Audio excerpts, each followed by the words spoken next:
Mi marido trajo a casa un niño abandonado. Dediqué mi vida a criarlo, a educarlo hasta que obtuvo un máster. El día que regresó del extranjero, mi marido me dijo que yo solo era la niñera gratuita de nuestro hijo. Entonces, saqué algo que lo dejó sin aliento. Bienvenidos al canal. Aquella noche, el cielo de Madrid parecía a punto de desplomarse bajo una tormenta de principios de verano que descargaba agua a raudales. El estruendo de los truenos retumbaba, y los relámpagos iluminaban intermitentemente la habitación a través de la ventana, revelando las vetas de lluvia que se deslizaban por el cristal empañado. La ciudad entera estaba sumida en un velo blanco, frío y húmedo. Yo estaba acurrucada en el sofá de pana raída del salón, con la mirada fija en el viejo reloj de pared. La manecilla corta ya había pasado de las 12, mientras que la larga continuaba su implacable tic-tac, un ritmo seco que golpeaba mi pecho oprimido por la ansiedad. Javier aún no había vuelto. Llevaba meses llegando tarde. Las excusas eran infinitas y todas parecían plausibles.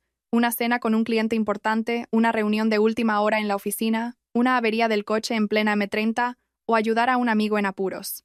Mi intuición de mujer me decía que mi marido ocultaba algo. Sabía vagamente de la existencia de una amante joven, guapa y sofisticada con la que se enviaba mensajes a escondidas cada vez que iba al baño. También supe de su embarazo por los recibos de compra de ropa de maternidad que Javier olvidó descuidadamente en el bolsillo de su chaqueta. Pero elegí el silencio de una esposa infértil, aplastada por el complejo de no haber podido darle a la familia de su marido un heredero tras 7 largos años. Pensé que mi paciencia y mi sacrificio mantendrían a salvo este hogar, que harían que Javier recapacitara y volviera a mí. La puerta de hierro del portal se cerró de un portazo, un sonido estridente que ahogó el ruido de la lluvia. Me sobresalté, saliendo de mis cavilaciones, con el corazón desbocado. El sonido de pasos apresurados y pesados resonó en la escalera de madera. La puerta del salón se abrió de golpe. Allí estaba Javier, empapado como una rata, el agua chorreando de su pelo revuelto sobre un rostro pálido, exangüe. Pero lo que me dejó paralizada no fue el aspecto lamentable de mi marido, sino el pequeño bulto envuelto en una manta que abrazaba contra su pecho como si fuera un tesoro. El llanto de un recién nacido, un ua, ua, agudo, rasgó el silencio opresivo de la casa. Un llanto débil pero persistente, como el maullido de un gatito perdido en medio de la tormenta, que se clavaba en el alma. Me puse de pie de un salto, temblando de pies a cabeza, y apenas pude articular palabra. Javier, ¿qué es eso? ¿De quién es ese bebé que traes a estas horas? Javier no se atrevió a mirarme a los ojos. Se apresuró a dejar al bebé en el sofá, desenvolviendo con torpeza y manos temblorosas la manta empapada. Su voz sonaba extraña, rota por el frío y el miedo. Coge una toalla seca, rápido. Está helado. Lo encontré en la puerta de la iglesia del barrio. Me sentí como si me hubiera caído un rayo. ¿Encontrado en la puerta de una iglesia? En una noche de tormenta como esta, ¿quién sería tan cruel como para abandonar a una criatura tan pequeña? Y qué casualidad que fuera precisamente mi marido quien lo encontrara, justo en este momento. Miré a Javier. Miré sus ojos esquivos, que se movían nerviosamente por toda la habitación, y un dolor sordo pero nítido me retorció las entrañas. Sabía que mentía, que ese bebé no era un desconocido, pero al mirar a esa pequeña criatura amoratada, temblando bajo la fina manta mojada, mi instinto maternal se despertó con una fuerza arrolladora, eclipsando los celos y la sospecha. El bebé era una cosita roja y arrugada, con los ojos cerrados y una boquita diminuta y morada que buscaba instintivamente el pecho. Mi corazón se encogió. Sin importar su origen, él era inocente y necesitaba vivir. Corrí al dormitorio como una exhalación. Cogí la toalla de algodón más grande y suave del armario y volví para envolverlo con cuidado. Lo abracé, transfiriendo el calor de mi cuerpo a su pequeño ser tembloroso. El calor de la toalla y de mi pecho fue calmando su llanto, que se convirtió en suaves sollozos. Javier, a mi lado, soltó un suspiro de alivio, como si se hubiera quitado un peso de encima. Se apoyó contra la pared, exhausto. Empezó a justificarse, con palabras inconexas y poco lógicas. Volvía del trabajo, me refugié de la lluvia en el pórtico de la iglesia y oí un llanto. El párroco me dijo que la parroquia es pobre, que no pueden cuidar de un recién nacido. Me pidió que lo acogiera temporalmente o lo llevara a un orfanato. Pero pensé, en nosotros, que tanto deseamos un hijo. ¿Y si? ¿Y si lo adoptamos, Sofía? Dejó la frase en el aire, mirándome de reojo, expectante. Bajé la vista y observé con atención el rostro del niño bajo la luz blanca del flexo. Era un niño precioso. A pesar de ser un recién nacido, sus rasgos estaban bien definidos. Una nariz recta y alta, una frente amplia y testaruda y, con un dolor punzante, en mi ceguera de celos, creí ver rasgos familiares en esa carita. Quizás por la obsesión con su infidelidad, me autoconvencí de que esa nariz, esa boca, tenían un vago parecido con Javier, como una prueba irrefutable de su traición. Levanté la vista y lo miré fijamente a los ojos. Mi mirada en ese momento debió de contener toda mi desesperación y resignación. Javier, culpable, evitó mi escrutinio.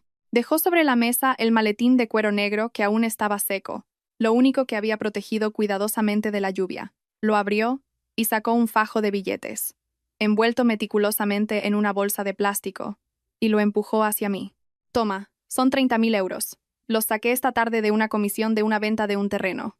Con esta tormenta, no me atrevía a dejar el dinero en la oficina. Cómprale leche, pañales, lo que necesite.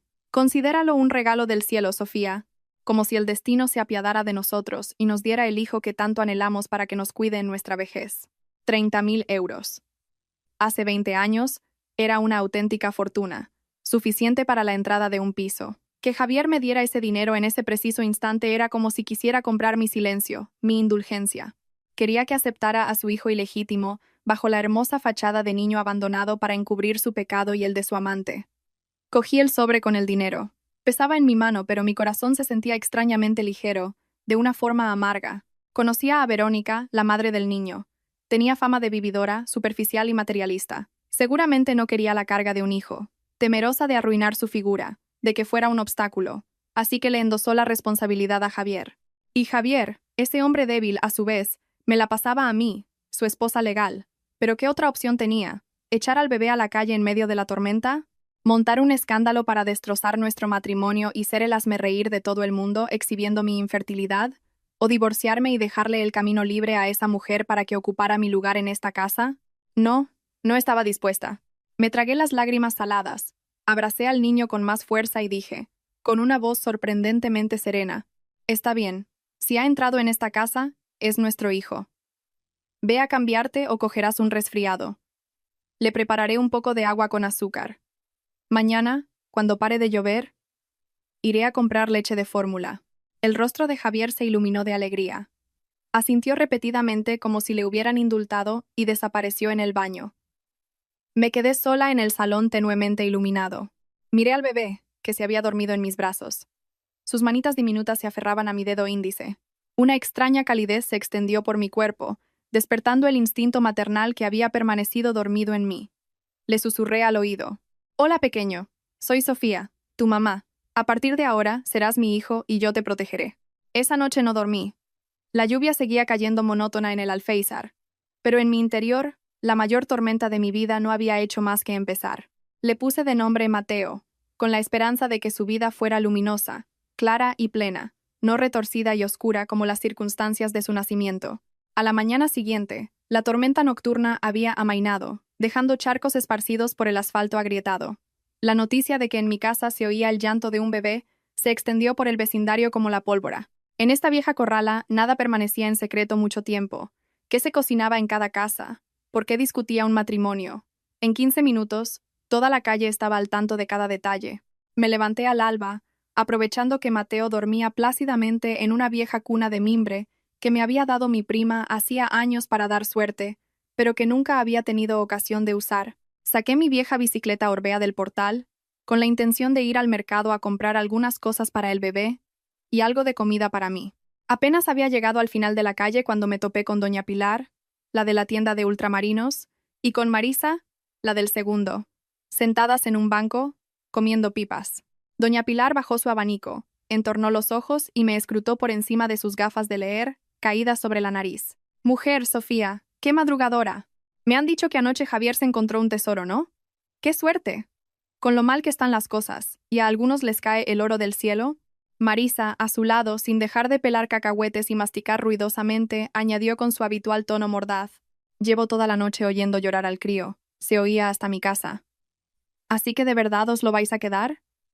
«Ya sabes lo que dicen. Cría cuervos y te sacarán los ojos. A saber de qué ralea viene esa criatura que habéis metido en casa. No sea que estés criando al hijo de otra, y un día te dé un disgusto». Cada una de sus palabras era una aguja clavándose en mi amor propio herido. Tenían razón. Era el hijo de otra. pero no sabían que era el hijo de la sangre de mi marido, el fruto de una traición. Forcé una sonrisa, una mueca torcida en mi rostro demacrado por la falta de sueño y la angustia. Bueno, es cosa del destino, ¿saben? Si Dios no ha querido darme hijos propios, pues criaré al de otra. Es una obra de caridad. ¿Quién sabe? A lo mejor así se apiada de mí y me manda uno mío.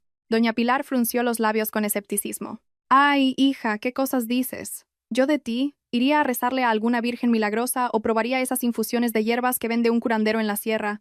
Dicen que son mano de santo. Pero meter en casa al hijo de cualquiera, con esa cara de buena que tienes, Sofía, como te salga un pieza te va a amargar la vida. No quise seguir discutiendo. Me monté en la bicicleta y me alejé, dejando atrás sus susurros y cotilleos. En el mercado, entré en la farmacia más grande de la zona y compré de todo. La leche en polvo de importación más cara, pañales, ropa de recién nacido, polvos de talco, biberones y docenas de gasas de algodón. Javier me había dado 30.000 euros, una suma enorme, pero no escatimaría en gastos para el niño. Quería que Mateo tuviera lo mejor, como para compensar la desgracia de haber sido rechazado por su propia madre nada más nacer. La farmacéutica, al verme comprar tantas cosas y llenar la cesta de la bicicleta, me miró con los ojos como platos. Anda, Sofía, ¿tenéis buenas noticias y no me he enterado? Comprando tantas cosas y de las buenas, seguro que es un niño. ¡Qué alegría, mujer! Con los años que llevabais esperando. Balbuceé una excusa, pagué y me fui rápidamente. De vuelta a casa, las miradas curiosas y los cuchicheos me siguieron como una sombra. Algunos me compadecían diciendo que era una ingenua. Otros, más maliciosos, decían que mi marido me la estaba jugando y yo no me enteraba. Pero no me importó. La imagen de Mateo durmiendo plácidamente, con su boquita fruncida y su respiración acompasada, superaba cualquier miedo o humillación. Al llegar a casa, Javier ya se había levantado e intentaba torpemente preparar un biberón. Ver a ese hombre, tan desmañado con el biberón, derramando agua caliente por toda la mesa, me provocó una mezcla de rabia y lástima. Apoyé la bicicleta, me lavé bien las manos con jabón y le quité el biberón. Aparta, ya lo hago yo. El agua está demasiado caliente, vas a destruir todos los nutrientes. Y si quema, el pobre niño se hará daño. Javier me miró con una expresión de gratitud y remordimiento. Se sentó en una silla, entrelazando las manos. Sofía, no te habrá molestado lo que dicen las vecinas, ¿verdad? Esta mañana bajé a por churros y también estaban cuchicheando. En cuanto me vieron, se callaron y se rieron por lo bajo. Agité suavemente el biberón para mezclarlo bien. Probé una gota en el dorso de mi mano para comprobar la temperatura y respondí con frialdad, sin mirarlo. Las malas lenguas son como cuchillos. Yo vivo para mí, no para ellas. Tú preocúpate de trabajar y traer dinero a casa. De la casa y del niño ya me encargo yo. Solo te pido que no vuelvas a traicionar mi confianza nunca más. Javier agachó la cabeza, sin atreverse a decir nada. Entendió perfectamente que no solo me refería al bebé, sino a todo nuestro futuro. Tomé a Mateo en brazos y le acerqué la tetina a la boca. En cuanto notó la leche, empezó a succionar con avidez, con sus ojitos negros entreabiertos, mirándome fijamente como si reconociera a la madre que lo estaba alimentando. En ese instante, sentí un vínculo invisible pero fuerte que unía mi vida a la de esa pequeña criatura. A pesar de las habladurías del mundo, a pesar de su origen pecaminoso, a partir de ese momento, Mateo era mi hijo, mi razón de vivir. Pero la tormenta no se limitaba a la puerta del mercado o a la esquina de la calle. El verdadero huracán, más grande y furioso, estaba a punto de llegar desde el pueblo, y tenía nombre de suegra. La noticia de que Javier había encontrado un bebé llegó al pueblo más rápido que el viento, seguramente por una llamada de mi cuñada. A los 3 días, doña Carmen, mi suegra, apareció en Madrid con una bolsa de tela y una maleta, trayendo consigo una atmósfera de tensión y presión insoportable. Carmen era el prototipo de matriarca de pueblo castellano, conservadora y autoritaria. Viuda desde joven, había sacado adelante a Javier con mucho esfuerzo, por lo que su autoridad en la familia García era incuestionable. Su palabra era ley. Consideraba a Javier el único orgullo de su vida, y por supuesto, la continuación del apellido era para ella una misión sagrada, un deber ineludible. Apenas entró por la puerta, antes incluso de soltar la cesta con la docena de huevos de corral y el chorizo del pueblo, su vozarrón característico hizo temblar la casa. ¿Dónde está? ¿Dónde está ese bastardo que ha recogido mi Javier? Sácalo aquí, que le vea la cara a ver qué engendro es para haber puesto esta casa patas arriba y convertirnos en el hazmerreír de todo el mundo. Javier, que estaba en su despacho, salió corriendo, pálido, y cogió a su madre del brazo. Mamá, por favor, acabas de llegar, el viaje ha sido largo. Siéntate, Descansa, bebe un poco de agua. El niño está durmiendo. No grites que lo vas a asustar. Carmen apartó a su hijo de un manotazo, se plantó en medio del salón y me fulminó con la mirada mientras yo permanecía encogida en el umbral de la cocina. Sus ojos, afilados como cuchillos, se clavaron en mi vientre, inquisidores y llenos de reproche. ¿Así que esta es Sofía? Vaya, dicen que la cara es el espejo del alma. Y la tuya, hija, está mustia como una flor seca. Qué mala suerte la de esta casa, tener una nuera que no puede dar hijos. Bien lo decían los antiguos. Y no solo eso, sino que encima metes a un cualquiera en casa, para criarlo a cuerpo de rey. ¿Es que quieres que se extinga el apellido García? Sentí un nudo amargo en la garganta. Las lágrimas asomaron a mis ojos, pero las contuve. En 10 años de matrimonio, ni una sola vez había recibido de ella una palabra amable. Bajé la cabeza y susurré: «Hola, Carmen. Siéntese. Le traeré un vaso de agua fresca». Carmen soltó un bufido y se dejó caer en el sofá. Empezó con su cantinela de siempre, la que yo ya me sabía de memoria. «Ya os lo he dicho 1000 veces. Si no podéis tener hijos, divorciaos y en paz. Libera a mi Javier. Esta familia lleva 3 generaciones con un solo hijo varón. Si con Javier se acaba la estirpe, ¿cómo voy a mirar a la cara a nuestros antepasados cuando me muera? Y ahora se os ocurre la genial idea de criar al hijo de otra. ¿A quién queréis engañar? A esta vieja». Javier se apresuró a servirle un zumo de naranja para calmarla. «Mamá, los hijos son cosa del destino. Estamos intentando buscar una solución médica. Y a este niño, me dio pena. Abandonado. Tan indefenso. Es una obra de caridad. No seas tan dura con Sofía. Ella también lo está pasando mal». «¿Pena?». Carmen lo fulminó con la mirada y golpeó la mesa. «¿Y quién siente pena por mí? ¿Quién siente pena por el ilustre apellido García? Crías a un extraño, sangre que no es tu sangre, y cuando crezca, te morderá la mano que le dio de comer. Ya lo verás». Justo en ese momento, Mateo se despertó en la habitación y rompió a llorar de hambre. El llanto sobresaltó a Carmen. Corrí a cogerlo. El niño, recién bañado, olía a polvos de talco. Su piel estaba sonrosada y la verdad era un bebé precioso y adorable. Salí con él al salón para prepararle el biberón cuando Carmen gritó: «Dámelo. Déjame verle la cara a ese que os tiene tan embobados». Con el corazón en un puño, le entregué a Mateo. Carmen lo cogió bruscamente, dándole vueltas como si fuera mercancía de mercado. Le quitó el pañal para mirarle las piernas. Le apretó los muslos y le examinó la cara con una mirada penetrante, como si quisiera ver a través de él. El silencio era asfixiante. Javier, a su lado, sudaba a mares, observando de reojo la expresión de su madre, retorciéndose las manos. Yo contenía la respiración, temiendo que le hiciera daño al niño, que descubriera algo. De repente, el ceño fruncido y la ira del rostro de Carmen se suavizaron. Se quedó mirando fijamente la cara del bebé. La verdad es que todos los recién nacidos se parecen, con sus ojos rasgados y sus bocas pequeñas. Pero Carmen, obsesionada con tener un nieto, se autoengañó. Señaló la frente alta de Mateo, luego miró a Javier y exclamó como si hubiera descubierto un nuevo continente. «Javier, hijo, mira esa frente tan ancha.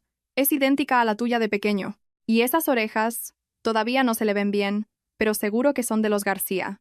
Me quedé allí, mirando detenidamente la cara del niño. Sinceramente, no le veía ningún parecido con Javier.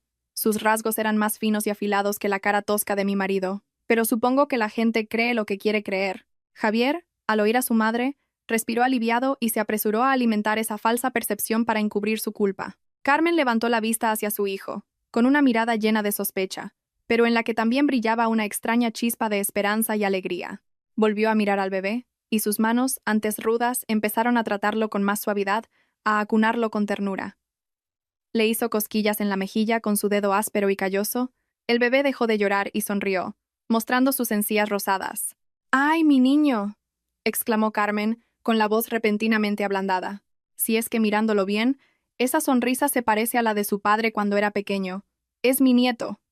Lo reconocería en cualquier parte. Javier, con la voz aún temblorosa por la culpa, intervino. «Mamá, todos los bebés se parecen. ¿Será que tienes tantas ganas de tener un nieto que ves cosas donde no las hay?». Carmen le lanzó una mirada fulminante, pero no le regañó. Abrazó al niño con más fuerza, aspirando su olor a leche como si fuera el perfume de su propio nieto. Se giró hacia mí, y aunque su tono seguía siendo áspero, era menos agresivo. «Bueno, ya que lo habéis traído, habrá que criarlo, pero te advierto una cosa, no lo mimes demasiado y te olvides de tu principal obligación. Tienes que seguir yendo al médico para quedarte embarazada. La sangre es la sangre, y un hijo adoptado nunca será como uno propio. Aunque dijo eso, Carmen no se separó de Mateo en toda la tarde. Sacó de su bolsa unos pañales de tela viejos y amarillentos. Dijo que eran de Javier, que los había guardado como oro en paño, y ahora se los traía a su nieto para que creciera sano y fuerte. Desde la cocina, mientras preparaba la cena, vi por el rabillo del ojo a Carmen, meciendo al niño y canturreando una nana desafinada. «Mi niño, mi tesoro, ¿a quién vas a engañar con esa carita? Mi pedacito de oro». Sentí una amargura profunda mezclada con humillación. Ella reconocía esos rasgos porque era la sangre de su hijo. Su instinto de abuela no le fallaba. Lo mimaba porque el vínculo de sangre se lo dictaba. Y yo era una mera espectadora, la niñera involuntaria en la torpe farsa de mi marido y el autoengaño deliberado de mi suegra. Javier entró en la cocina. Me vio cortando carne con las manos temblorosas y los ojos enrojecidos.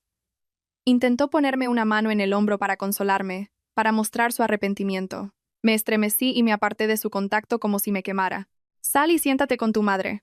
La cena estará lista en un momento». Javier suspiró profundamente y se fue.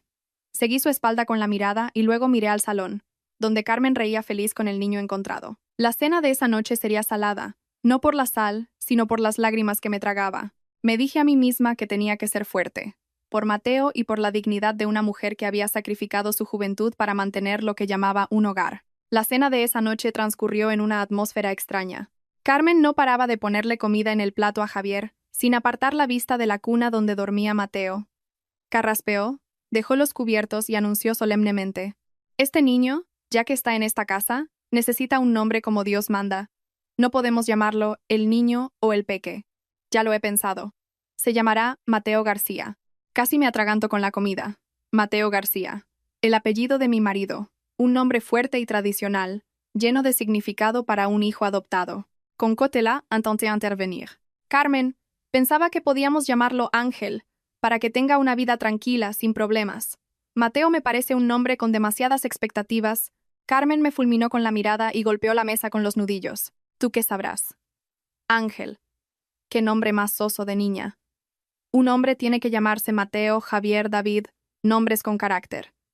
He decidido que se llamará Mateo. Y de mote, Teo, y no se hable más». Javier, a mi lado, asintió rápidamente, sin atreverse a mirarme. «Mamá tiene razón, Sofía. Mateo es un buen nombre. Con esa cara de listo que tiene, le pega. Hazle caso a mamá». Vi cómo madre e hijo se compinchaban, y sentí una opresión en el pecho. Javier quería llamarlo Mateo, quizás porque era el nombre que Verónica, la madre biológica, había querido, o simplemente para reafirmar sutilmente que era su hijo. Me tragué el nudo que tenía en la garganta, y seguí comiendo en silencio. Desde ese momento, el nombre de Mateo García quedó sellado, ligado a la vida del niño y a la mía. En los años siguientes, Javier cambió por completo. De ser un marido ausente, empezó a volver a casa a su hora, pero no por mí, sino por Mateo.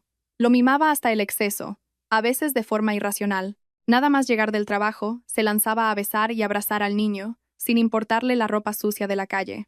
Le compraba juguetes carísimos de importación y carritos de marca, mientras a mí me recriminaba por una subida de unos pocos euros en la factura de la luz. Algunas noches me despertaba el zumbido de su móvil. Javier salía de puntillas al balcón, cerrando la puerta de cristal.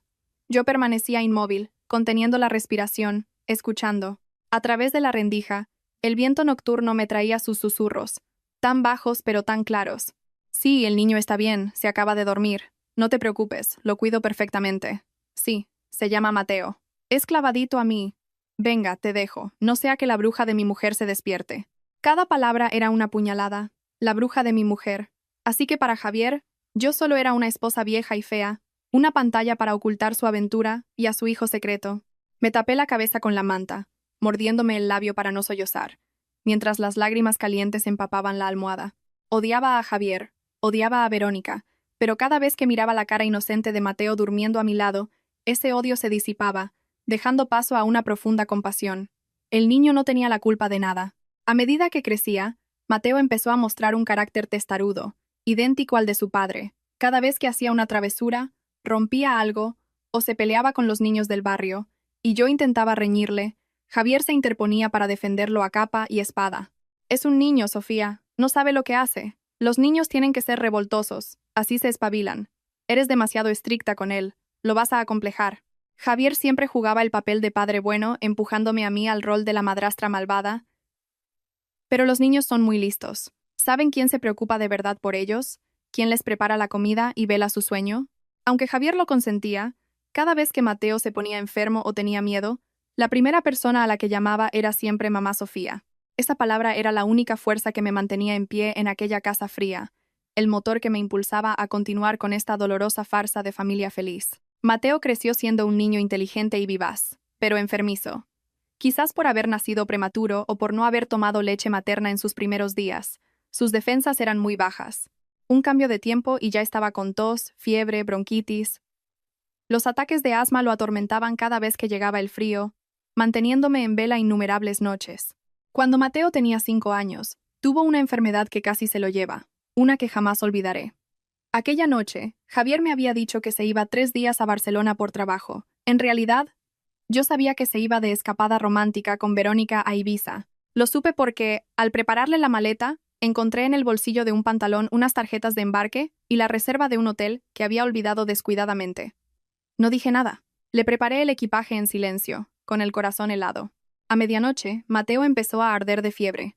Su cuerpo era una brasa. Empezó a tener convulsiones y a poner los ojos en blanco. Aterrorizada, llamé a Javier, pero su móvil estaba apagado. Fuera llovía a cántaros y tronaba. No conseguía un taxi, así que me puse un impermeable. Envolví al niño en una manta y salí corriendo a la calle a parar el primer coche que pasara. En el hospital infantil, el médico diagnosticó una neumonía grave con complicaciones. Tenía que ser ingresado de urgencia. Ver a mi hijo en aquella cama blanca lleno de vías y cables, con su pequeño pecho subiendo y bajando con dificultad, sentí que me ahogaba. Los gastos del hospital y los medicamentos se acumulaban. Javier se había llevado todo el dinero. En casa apenas quedaban unos euros para la compra. Llamé a Carmen al pueblo, pero se quejó de que la cosecha había sido mala y no tenía dinero. Desesperada, me quité la cadena de oro que mi madre me había dejado en herencia, lo único que me quedaba de ella. Fui a una tienda de compro oro y la malvendí. Con ese dinero en la mano, corrí de un lado a otro pagando facturas y comprando en la farmacia del hospital los antibióticos importados que el médico había recetado, porque los de la Seguridad Social no eran suficientes. Durante la semana que Mateo estuvo ingresado, no me separé de su cama ni un minuto. No me atrevía a cerrar los ojos. Le limpiaba el sudor, le daba de comer cucharaditas de caldo, le cantaba nanas entre el bullicio del hospital. Una vez, una enfermera joven entró a cambiarle el gotero y, al verme tan demacrada, con unas ojeras terribles, me dijo con lástima: «Señora, descanse un poco o va a caer enferma usted también. ¿Y su marido? No se le ha visto por aquí». Sonreí con tristeza sin soltar la manita de Mateo. «Está de viaje de trabajo». «Pero no se preocupe, yo puedo con todo». La enfermera suspiró. Viendo cómo cuida al niño, nadie diría que no es su madre biológica. Ya quisieran muchas madres de las que vienen aquí, que se pasan el día con el móvil mientras sus hijos lloran, tener la mitad de su entrega. Es usted una madre maravillosa. Sus palabras, dichas sin malicia, me hicieron llorar. ¿Madre no biológica? Hacía mucho tiempo que había olvidado esas palabras. Mateo era mi carne y mi sangre, alimentado con mi amor, mis lágrimas y mi sacrificio. El día que le dieron el alta a Mateo, apareció Javier. Olía a sol, a mar y a un perfume de mujer que no era el mío. Al ver al niño tan pálido, fingió una gran alarma. «Dios mío, ¿qué le ha pasado a mi hijo? ¿Pero cómo lo has cuidado para que acabe así?» Lo miré con unos ojos tan fríos que lo hicieron callar. No discutí, no le reproché nada. Simplemente cogí a Mateo en brazos, me metí en la habitación y cerré la puerta. Mateo me abrazó por el cuello, apoyando su cabeza en mi pecho, y susurró: «Mamá Sofía, te quiero mucho. Cuando sea mayor, seré médico para curarte y que no llores más». Las palabras inocentes del niño rompieron todas mis defensas. Lo abracé y rompí a llorar. Solo por oír esa frase, todas las humillaciones, toda la amargura, valían la pena. Empecé a vender por internet las tartas que horneaba y a aceptar trabajos de contabilidad para hacer por las noches, buscando ingresos extra. Invertí todo el dinero en la educación de Mateo. Quería que triunfara, que caminara por la vida con la cabeza alta, que no sufriera las humillaciones que yo había sufrido. El tiempo pasó volando.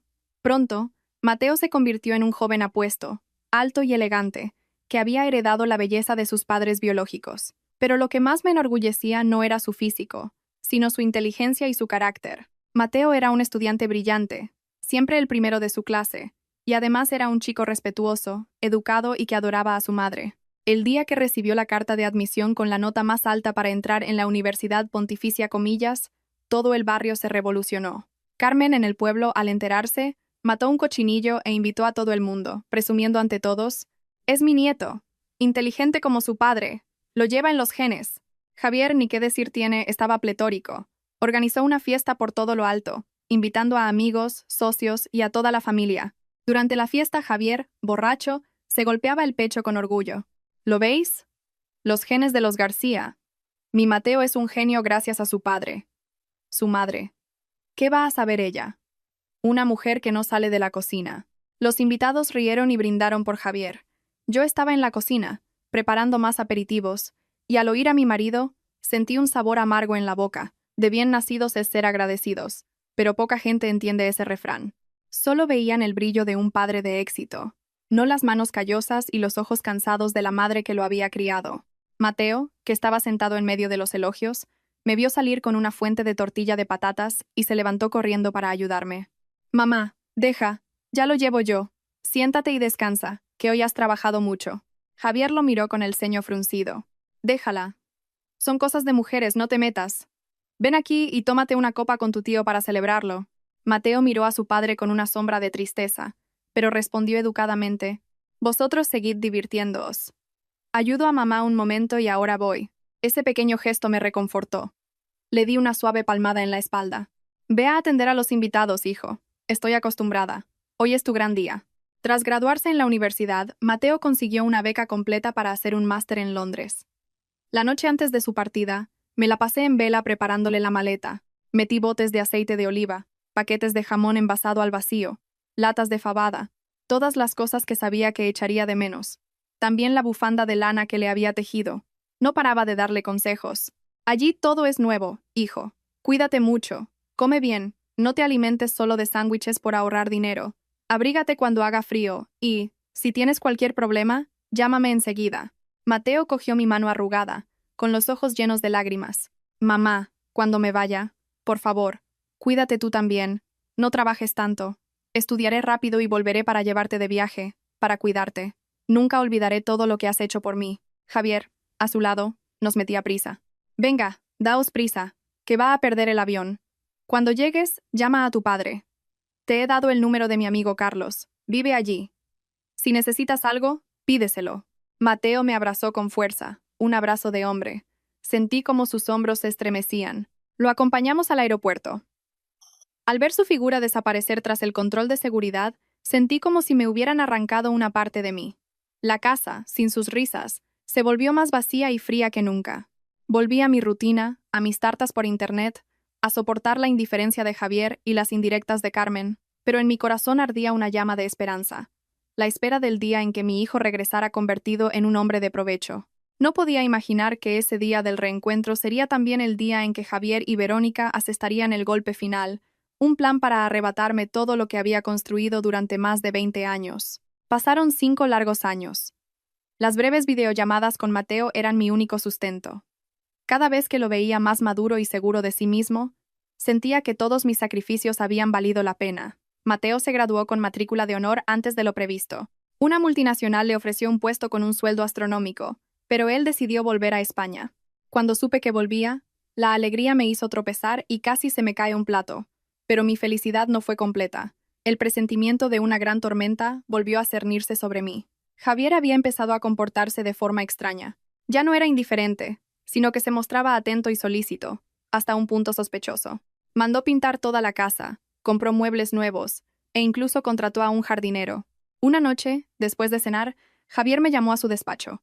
La habitación olía a tabaco. Él estaba sentado detrás de su escritorio, con una expresión tensa que intentaba disimular. Me tendió una cartilla de ahorros. «Toma, esto es para ti». La abrí. La cifra de 200.000 euros en el saldo me dejó de piedra. Para una mujer como yo, que vivía contando cada céntimo de la venta de tartas, era una cantidad desorbitada. «¿De dónde ha salido tanto dinero, Javier? ¿Y por qué me lo das?». Javier dio una calada a su cigarrillo y expulsó una nube de humo. «Son mis ahorros de todos estos años. Ahora que vuelve Mateo, quiero darle una gran fiesta de bienvenida. Y este dinero, considéralo un agradecimiento. Has trabajado muy duro por esta casa, y por Mateo durante más de 20 años. Quédatelo para tu jubilación». o cómprate lo que quieras. Sus palabras sonaban amables, pero sentí un escalofrío. Agradecimiento, jubilación. Sonaban a finiquito, al pago final de un contrato que había terminado. Mi intuición me decía que ese dinero no era un regalo, sino una indemnización. Javier quería echarme de su vida y probablemente también de la de Mateo. Dejé la cartilla sobre la mesa y lo miré a los ojos. Javier, llevamos décadas casados, te conozco. Si tienes algo que decir, dilo sin rodeos. No voy a aceptar este dinero sin una explicación. Javier, culpable, evitó mi mirada. Se levantó y empezó a caminar por la habitación. No es nada, de verdad. Solo quiero compensarte. Siempre le das demasiadas vueltas a todo. Venga, cógelo. Mañana vete de compras. Cómprate un vestido bonito para la fiesta. He invitado a gente muy importante. No quiero que me dejes en mal ridículo. Dicho esto, me metió la cartilla en la mano y me empujó fuera del despacho. Con la cartilla en la mano, sentí un peso en el alma. Sabía que la tormenta estaba cerca. Javier estaba preparando el terreno para un gran cambio, y en sus planes, desde luego, no había sitio para mí. Fui al dormitorio, abrí el armario y saqué un vestido de terciopelo granate que me había hecho hacía 10 años, pero que nunca me había atrevido a poner. Me lo probé frente al espejo. La mujer del reflejo había envejecido. Tenía canas, arrugas alrededor de los ojos, pero su mirada seguía siendo extrañamente firme. Sofía, me dije, has aguantado 20 años. Podrás superar esto también. El día del regreso de Mateo, Javier organizó la fiesta más grande que se recordaba. Reservó el salón principal de uno de los restaurantes más lujosos de la ciudad, decorado con flores frescas y lámparas de araña. Los invitados eran una multitud, desde los vecinos de la corrala hasta los socios más ricos de Javier. Todos iban elegantísimos. Yo, con mi vestido de terciopelo y un maquillaje discreto, recibía a los invitados junto a Javier. Todos me felicitaban. Decían que qué suerte tenía, qué bien había criado a mi hijo, qué matrimonio tan feliz. Cada cumplido era un alfiler. Sabía que detrás de esa fachada brillante se escondía una verdad que se resquebrajaba. Javier, con un traje negro impecable y el pelo engominado, rebosaba felicidad. Iba de mesa en mesa, brindando y presumiendo de su hijo el licenciado. Carmen también estaba allí, vestida con un traje de seda y cargada de joyas de oro, sentada en la mesa presidencial con aire de reina. Mateo apareció con un traje gris, con un aire intelectual pero imponente. En cuanto me vio, corrió a abrazarme y me susurró: «Mamá, estás preciosa. No te preocupes por nada, estoy a tu lado». Su abrazo me dio algo de calma, pero seguía inquieta. Javier no paraba de mirar el reloj, dando instrucciones a los camareros. Parecía estar esperando a alguien especial. Cuando la fiesta estaba en su apogeo y los invitados empezaban a estar achispados, Javier subió al pequeño escenario y cogió el micrófono. La música se detuvo. Señoras y señores, queridos amigos, hoy es el día más feliz para mi familia. Mi hijo Mateo, después de años de esfuerzo en el extranjero, ha vuelto a casa con un título de máster bajo el brazo, honrando el apellido García. Como padre, no podría estar más orgulloso. Sonaron aplausos. Javier hizo un gesto para que guardaran silencio. Pero la alegría de hoy es doble. Hoy, nuestra familia da la bienvenida a una persona muy importante. Una persona que ha sufrido mucho en silencio, que tuvo que hacer un gran sacrificio en el pasado, y que hoy, por fin, vuelve para reunirse con nosotros. Hubo un murmullo general. ¿Se ha casado Mateo con una inglesa? ¿Tendrá Javier otro hijo perdido? Mi corazón latía con fuerza. Sabía que el momento había llegado. Javier señaló hacia la puerta principal y anunció con voz potente: «Con todos ustedes, la madre biológica de Mateo, la mujer que lo trajo al mundo, Verónica». La puerta se abrió y una mujer entró bajo un foco de luz. Era Verónica, pero no la Verónica asustada y furtiva de hacía 20 años. La de ahora era una mujer elegante y sofisticada, con un vestido de noche de abertura atrevida, una estola de piel y un collar de perlas. Caminaba con la seguridad que le daban sus tacones de aguja, sonriendo y saludando como una estrella de cine. La sala entera ahogó una exclamación. Todas las miradas se volvieron hacia ella, y luego, con lástima, hacia mí. Me quedé paralizada, sintiendo cómo se me helaba la sangre. Aunque me lo esperaba, esta aparición pública y descarada me dejó sin aliento. Javier no solo quería traerla de vuelta, sino que quería homenajearla delante de mí y de todo el mundo. Javier bajó del escenario, le ofreció la mano a Verónica y la ayudó a subir. Se quedaron juntos, una pareja atractiva. Cualquiera que no supiera la historia pensaría que estaban hechos el uno para el otro. Javier cogió el micrófono y empezó a relatar la trágica historia de amor que había inventado. Sé que todos estáis sorprendidos, La verdad es que, hace 20 años, Verónica y yo nos queríamos profundamente.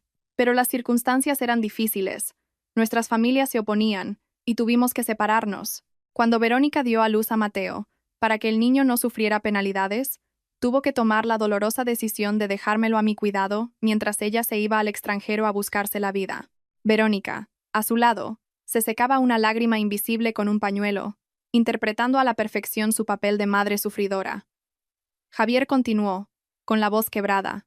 Durante todos estos años, Verónica ha seguido cada paso de nuestro hijo, enviándole su amor en secreto. Ahora, gracias a Dios, ha prosperado, tiene una buena posición y ha vuelto para recuperar a su hijo, para compensarle todos estos años de ausencia. Y yo, como padre, no puedo oponerme a este reencuentro sagrado. Queremos reparar el pasado, que Mateo tenga la familia completa y unida que se merece. Abajo, algunas mujeres sensibles empezaron a sollozar, conmovidas por el cuento de hadas de Javier. Volvieron a sonar aplausos, esta vez más dispersos y dubitativos, pero suficientes para que Javier y Verónica sonrieran victoriosos. Javier se giró hacia Mateo, que había permanecido inmóvil como una estatua, sin expresión alguna. Mateo, hijo, sube aquí con tus padres. Esta es Verónica, tu madre, abrázala. Mateo subió lentamente al escenario. Miró a Javier, luego a Verónica. Ella abrió los brazos, esperando un abrazo emotivo. Pero Mateo no se lanzó a sus brazos. Se detuvo a una distancia prudencial, con una mirada tan fría que congeló la sonrisa de Verónica. Buenas noches, señora, dijo Mateo, con una voz desprovista de toda la emoción que se esperaría de un hijo que reencuentra a su madre. Javier intentó arreglarlo. Hijo, ¿cómo que señora? Llama a la mamá. Tu madre ha sufrido mucho para poder volver a tu lado. Verónica también se adelantó y le cogió la mano. Mateo, soy yo, tu madre. Lo siento mucho. Te he echado tanto de menos. Perdóname. Mateo retiró suavemente la mano y retrocedió un paso. Se giró para mirarme a mí, sentada sola en mi mesa, y su mirada se suavizó, llena de dolor. Cogió el micrófono de la mano de Javier y dijo, con voz clara, «Papá, y usted, señora Verónica, y todos los presentes. La historia que acabas de contar, papá, es muy conmovedora, pero parece que te has olvidado de alguien, de la persona que pasó noches en vela cuando yo estaba enfermo, la persona que vendió el único recuerdo de su madre para pagar mis medicinas, la persona que me enseñó a leer y a ser un hombre de bien. Esa persona está sentada ahí. Es mi madre, Sofía». La sala se quedó en silencio. Todas las miradas se clavaron en mí. Contuve las lágrimas y levanté la cabeza para mirar a mi hijo. Mateo continuó. «Dices, papá, que esta señora se fue por dificultades económicas. Entonces, ¿por qué todos los antiguos vecinos recuerdan que se fugó con un empresario rico justo después de que yo naciera? Dices que siempre ha estado pendiente de mí. Entonces, ¿por qué en más de 20 años nunca he recibido una llamada, una carta, ni un solo regalo de ella, por pequeño que fuera?» Las palabras de Mateo fueron como un jarro de agua fría para Javier y Verónica. El rostro de Javier se demudó, pasando del rojo al blanco. Verónica, nerviosa, vio cómo su sonrisa falsa se deshacía.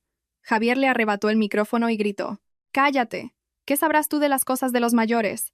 ¿Quieres dejarme en ridículo delante de todo el mundo? ¿Para esto te he pagado los estudios? ¿Para que me faltes al respeto?» Mateo respondió con calma, «No te falto al respeto, papá. Solo digo la verdad que tú has intentado ocultar. Quieres reunirte, ser feliz, no te lo impido. Pero no puedes pisotear el sacrificio y el honor de mi madre Sofía para construir tu falsa felicidad». La tensión en la sala era palpable. Los murmullos crecían. Las miradas de sospecha se dirigían ahora a Javier y Verónica. El guión perfecto de Javier se estaba desmoronando. Me miró con odio, como si yo fuera la culpable de todo, como si yo hubiera instigado a Mateo. Pero se equivocaba. Era la voz de la justicia, la voz de la conciencia que un hombre íntegro como Mateo no podía acallar. Javier temblaba de rabia, apretando el micrófono con tanta fuerza que sus nudillos se pusieron blancos. No podía creer que su hijo, su mayor orgullo, se atreviera a airear los trapos sucios en su día de gloria. Respiró hondo, intentando calmarse, y luego se giró para mirarme con una frialdad y una crueldad que nunca antes había visto. Sabía que discutir con Mateo solo lo dejaría en peor lugar. Tenía que cortar el problema de raíz. Y la raíz era yo. Bajó del escenario y caminó directamente hacia mi mesa. El sonido de sus zapatos de cuero sobre el parqué resonaba en el silencio. Se detuvo frente a mí. Y su voz, amplificada por los altavoces, llegó a cada rincón de la sala. «Sofía, tenemos que aclarar las cosas aquí y ahora. Como ves, Verónica ha vuelto. Es la madre de Mateo, la mujer a la que amo. Durante 20 años te he estado agradecido por cuidar de Mateo. Pero nuestro matrimonio está muerto desde hace mucho tiempo. Creo que ha llegado el momento de que nos liberemos el uno del otro. Levanté la vista hacia él. Ese rostro familiar me resultaba ahora completamente extraño. No me sorprendió. Ya lo había intuido cuando me dio la cartilla de ahorros. Pero oír esas palabras crueles de su propia boca, delante de tanta gente, me dolió como si me clavaran un puñal. Javier continuó, con un falso aire de generosidad. No soy un desagradecido. Te dejaré el piso viejo que tenemos a las afueras y la cartilla con los 200.000 euros que te di el otro día. Con eso podrás vivir tranquilamente. Mateo ya es un hombre. Necesita a sus padres biológicos a su lado para labrarse un futuro. Sé razonable y retírate con dignidad. No hagas las cosas más feas. Terminemos esto amistosamente. Siempre serás una benefactora para esta familia. Sus palabras eran cuchillos que se clavaban en mi orgullo. Usaba el dinero para comprar mi silencio, para justificar su traición. Quería convertirme en un estorbo que debía ser eliminado para que su familia perfecta pudiera reunirse. Verónica bajó del escenario, se colgó del brazo de Javier como si fuera de su propiedad y dijo, con una voz melosa pero afilada, «Sofía, sé que es duro para ti, pero el amor es así. Javier y yo ya hemos perdido 20 años. Ahora solo queremos recuperar el tiempo perdido y cuidar de nuestro hijo. Eres una mujer inteligente. Seguro que quieres lo mejor para Mateo. Y eso es estar con sus verdaderos padres, ¿verdad? Coge el dinero. Es más de lo que vale tu trabajo de niñera». La multitud empezó a cuchichear. Algunos negaban con la cabeza, otros asentían. Bueno, la sangre tira. Es normal que el chico quiera estar con los suyos. Y con 200.000 euros, esa mujer tiene la vida solucionada. Esos comentarios eran como flechas envenenadas. Para ellos, mis 20 años de sacrificio tenían un precio. Miré a Mateo. Estaba a punto de saltar para defenderme, pero negué con la cabeza. Esta era mi batalla. Era mi honor. No podía esconderme detrás de mi hijo. Lentamente, me puse de pie, alisándome el vestido de terciopelo. No lloré, no grité, no hice el espectáculo que Javier esperaba. Mi calma los desconcertó. Di unos pasos hasta quedar frente a Javier. Le arrebaté el micrófono a un camarero que miraba la escena atónito. Mi voz sonó, grave pero firme. «Javier, Verónica, ¿habéis terminado? Porque ahora me toca a mí». Miré a mi alrededor, a las caras conocidas, a Carmen que había agachado la cabeza avergonzada, y finalmente a Javier. Saqué de mi bolso la cartilla de ahorros y la levanté para que todos la vieran. «Javier, ¿de verdad crees que los 20 años de la juventud de una mujer valen esto? ¿Crees que las noches en vela, el sudor y las lágrimas que derramé para criar a Mateo se pueden comprar con 200.000 euros?» Arrojé la cartilla sobre la mesa. El golpe sonó seco y definitivo. «No necesito tu dinero. Y el piso del que hablas era de mis padres. No te lo apropies. Acepto el divorcio. Pero no por tu dinero, ni porque os tenga miedo. Me divorcio porque ya no eres digno de ser mi marido. Y esta familia de mentira no es digna de mi amor». Verónica hizo una mueca de desprecio, pero me giré hacia ella con una mirada tan furiosa que la hizo retroceder. «¿Y tú, Verónica? Dices que el amor es así. El amor no tiene la culpa, pero la traición, la mentira y la irresponsabilidad son los peores pecados. Abandonaste a tu hijo recién nacido para irte detrás del dinero, y ahora que ha triunfado, vuelves para aprovecharte. ¿Crees que la vida es tan fácil?» Verónica palideció, intentando replicar sin éxito. Antes de firmar el divorcio y marcharme de esta casa, continué con voz de acero. «Tengo un último regalo para vosotros. Un regalo para que todos los presentes conozcan la verdadera cara de esta pareja perfecta». Le hice una seña a Mateo. Él asintió. Se dirigió rápidamente a la zona del equipo de sonido y conectó en el ordenador un pendrive que yo le había preparado. La gran pantalla de proyección del escenario se iluminó. «¿Qué haces?», gritó Javier, aterrorizado. «¿Qué estás tramando? Apaga eso». Pero ya era demasiado tarde. Las primeras imágenes aparecieron, nítidas y brutales. Eran las pruebas que había reunido en secreto durante el último mes, contratando a un detective privado. No soy una mujer sumisa que solo sabe aguantar. Llevaba mucho tiempo preparándome para este momento. La sala entera ahogó una exclamación. En la pantalla, aparecieron copias de los informes médicos del hospital donde Verónica dio a luz.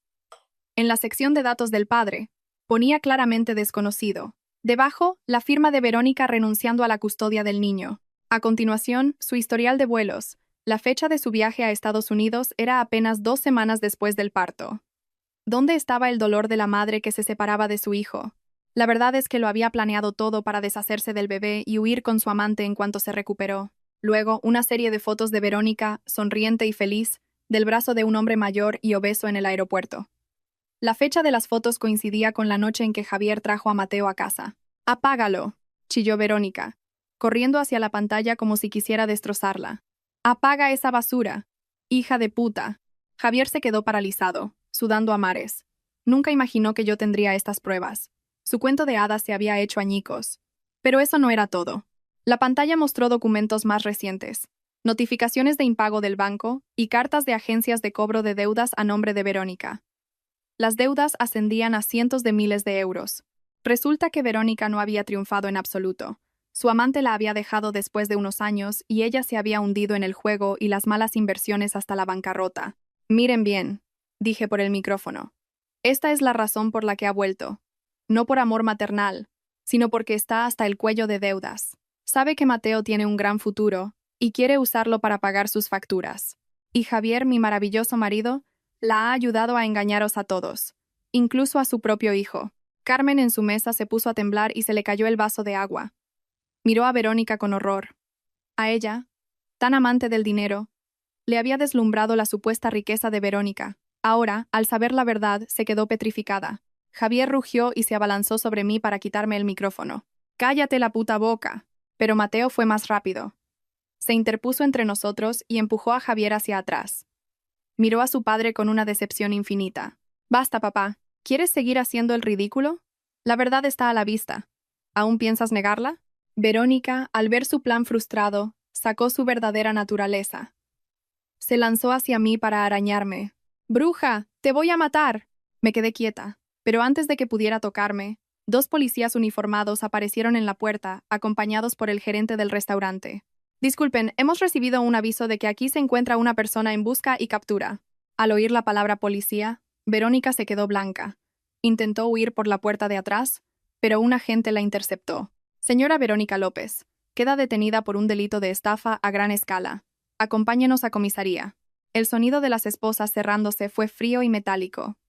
La sala se quedó en un silencio sepulcral, roto solo por los sollozos de Verónica y la respiración agitada de Javier. La gran obra de teatro del reencuentro había terminado de la forma más trágica y humillante posible. Se llevaron a Verónica entre la mirada atónita de los cientos de invitados. Javier se quedó allí, derrumbado, con la camisa de marca empapada en sudor bajo el traje. Todas las miradas de desprecio y burla se concentraron en él. Los socios que antes brindaban con él ahora cuchicheaban y se marchaban en silencio, sin despedirse. Carmen fue la que reaccionó más rápido. Se secó el sudor, se ajustó los collares de oro y corrió hacia el escenario. Empujó a Javier a un lado y me dedicó una sonrisa forzada, con una voz empalagosamente dulce. «¡Ay, esa Verónica, qué estafadora! Menos mal que mi Sofía es tan lista y la ha desenmascarado, si no, nos habría engañado a todos. Ya lo decía yo, que esa mujer no era trigo limpio. Mi Sofía es un ángel, yo la quiero como a una hija». La miré con un asco que apenas pude contener. Hacía un momento, estaba sentada junto a Verónica, alabando su elegancia y despreciándome a mí. Ahora, se arrastraba de la forma más vergonzosa. Javier, al ver a su madre, se agarró a ella como a un clavo ardiendo. Se acercó a mí, intentando cogerme la mano, suplicante. «Sofía, mi amor, lo siento.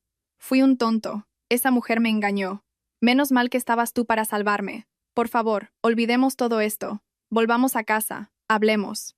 Piénsalo. Mateo nos necesita a los dos». Retrocedí, evitando su contacto como si tuviera la lepra. Los miré a los dos, madre e hijo, y me eché a reír con amargura. «Sois unos actores magníficos, pero la función ha terminado. No soy vuestra marioneta. ¿Por Mateo? Si de verdad te importara tu hijo, no habrías montado este circo». Carmen, al ver que no cedía, recurrió al chantaje emocional, llorando a lágrima viva. «Ay, hija, no me hagas esto. Soy una vieja, no me guardes rencor. ¿De verdad vas a abandonar esta casa? ¿A abandonar a Mateo?». Negué con la cabeza, firme. «No, Carmen. Lo que se rompe no se puede arreglar. Ya he aguantado suficiente». Pero Javier no se rindió. Su humillación era tan grande que gritó, con la cara roja de ira. «No te pases de lista. Te estoy pidiendo perdón y te pones digna. No olvides que, aunque esa mujer sea una estafadora, Mateo sigue siendo mi hijo. Lleva mi sangre. Tú solo eres su madre adoptiva. No tienes derecho a separarnos». Lo miré con lástima.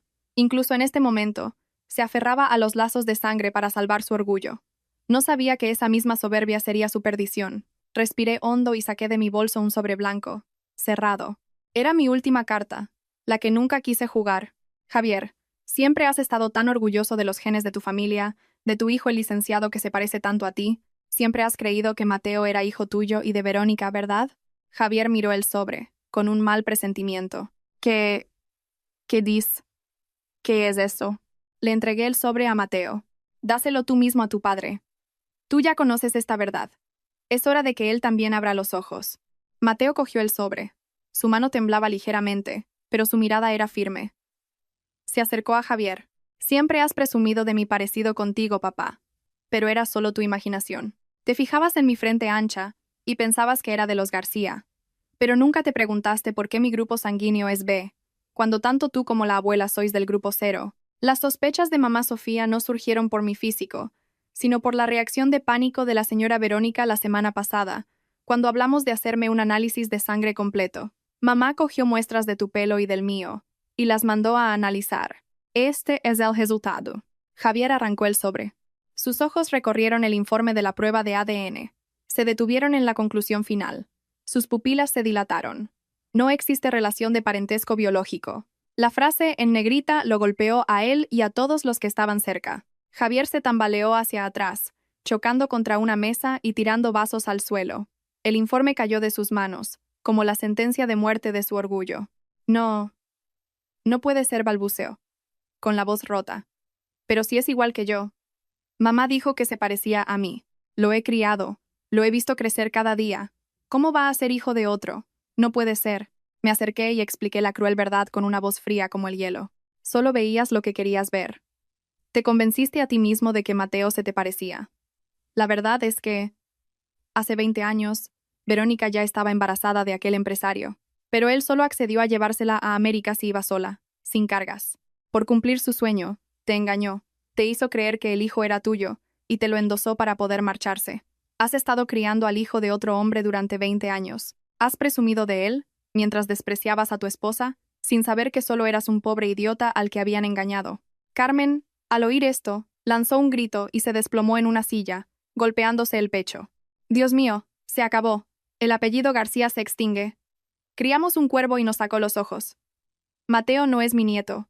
La sala quedó en silencio. La verdad era demasiado impactante, demasiado cruel. Javier, solo en el escenario de su vida, despojado de todo honor y toda creencia, su amante, una estafadora, su hijo de otro. Lo había perdido todo. La humillación se convirtió en una furia ciega. Se abalanzó sobre Mateo, agarrándolo por el cuello de la camisa. ¡Tú lo sabías! ¡Te aliaste con esa bruja para engañarme! Después de todo lo que he hecho por ti, me lo pagas así. Desagradecido. Bastardo. Mateo no se defendió. Dejó que Javier lo zarandeara, mirándolo con una mezcla de lástima y decepción. Suelta, mi papá. Yo no te he engañado. Me acabo de enterar. Pero a diferencia de ti, yo sí valoro los 20 años que me has cuidado. A ti solo te importa el apellido o la apariencia. Nunca me has querido de verdad. Me interpuse y empujé a Javier. ¿Estás loco? ¿Le vas a pegar? No tienes derecho a ser su padre, ni siquiera adoptivo. Mírate. Eres un cobarde y un egoísta. Javier cayó al suelo, patético. Empezó a reír, una risa histérica y demencial. ¿Cobarde yo? ¿Yo, que he criado al hijo de otro durante 20 años? ¡Fuera de aquí! ¡Largaos todos! Empezó a destrozar todo lo que encontraba a su paso. Su hombría era solo una fachada. Por dentro, era débil y cruel. En medio del caos, Mateo se ajustó el traje, se acercó a mí y me cogió la mano con firmeza, dándome una fuerza infinita. Se giró hacia Javier, que seguía en el suelo, y hacia Carmen, que lloraba desconsoladamente. Papá, abuela, os llamo así por última vez, por respeto a lo que fuimos. Gracias por haberme dado un techo y comida durante 20 años. Esa deuda la pagaré, económicamente, en el futuro. Hizo una pausa, y su voz se cargó de emoción. Pero la persona que me dio un alma, que me enseñó a amar y a ser quien soy, es solo una, mi madre, Sofía. Ella no me dio la vida, pero me la devolvió con su amor incondicional. Dicen que la sangre es más espesa que el agua. Pero para mí, el amor y el cuidado valen más que la sangre. Si la sangre solo sirve para engañar y utilizar, no vale nada.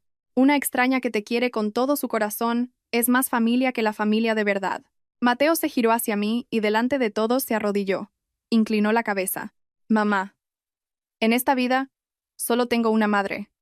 Y eres tú. Perdóname por haberte dejado sufrir tanto.